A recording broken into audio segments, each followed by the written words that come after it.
Guys na magpa-unload ng isa kong tos daming uod kung ma-unload siya di talaga ma-unload guys, bumalik talaga siya sa ibabaw at hindi natin mapa-unload ito kasi nang butod na yung mga tilapia na ito.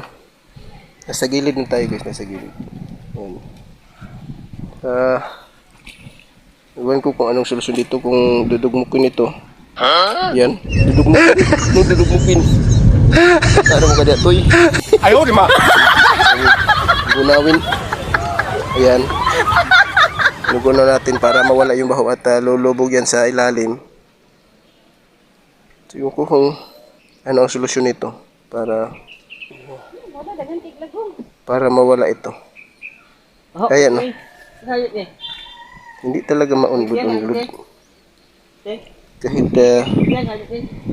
dugmukon pa nato na.